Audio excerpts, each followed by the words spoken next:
The world we live in today is not about paper and pencil work anymore. It is about fostering classrooms that provide students with 21st century learning opportunities. Having our students become comfortable and confident with technology will help them advance in their future careers and schooling. You might begin to wonder why you would use online blended learning. An article I found gives 5 reasons why we should use online learning because it is more effective. Number 1, students learn more than they do in traditional courses. Number 2, retention rates are higher with online learning. Number 3, online learning requires less of a time investment. Number 4, there's more frequent assessments that can reduce distractions. And number 5, e-learning is the greener option. I wanted to highlight 4 takeaways from the blended learning video. The first thing they talked about was that having a blended learning classroom allows students to learn at their own pace. Throughout the video, they stated that learning can be individualized at all levels, and this will optimize learning for all students. Secondly, the use of technology.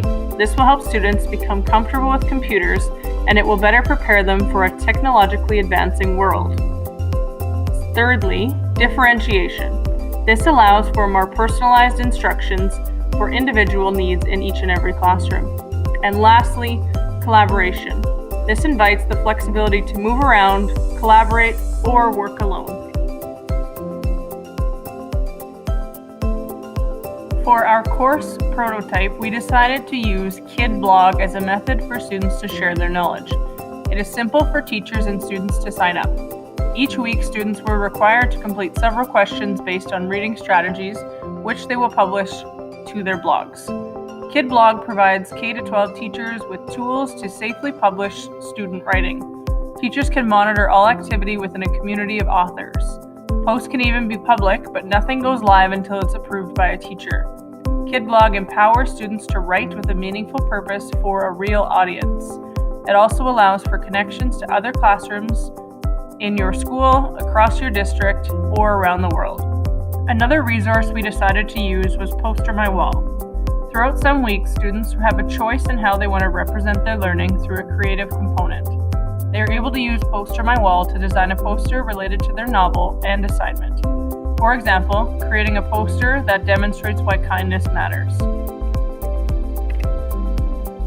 Another option we've offered our students was using Adobe Spark. Each week, students are required to complete a creative component. An example would be having students to use Adobe Spark to create a post with a keyword or quotes from their novel. The background must represent the setting of the story. This is a free program accessible to everyone who has the internet. Spark lets you select images you want, upload your own from your own device or cloud, or select from thousands of free images online. YoTeach is an app that we also included. Each week, they have a designated time where they have to be online communicating with their peers. The teacher in charge of each novel will invite students to the group chat to respond to questions in real time. Students will discuss a series of peer-compiled questions and dialogue with other members of their group about their assigned novel. This gives students weekly opportunities to connect with their group members. Lastly, I wanted to highlight 5 considerations for online and blended learning programs from an article I read earlier this semester. Number 1, get students focused on planning, prioritizing, and organizing.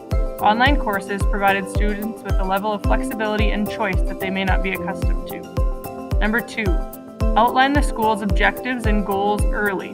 Identify clear goals for both you and your program and the course you are offering. Number 3, put a spotlight on interpersonal communication. Online and blended learning both depend on strong collaboration between students, teachers, and family. Number 4, reach out when students appear to be struggling. Make sure you're checking in on progress and asking them throughout the course. Number 5, infuse digital literacy and citizenship into your online classroom.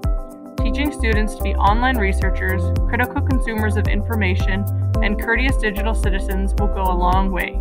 It's important that we model how to create such terms and keywords and define them throughout the course. All in all, there are many factors that need to be considered when implementing online and blended classrooms. Thanks everyone for a great semester.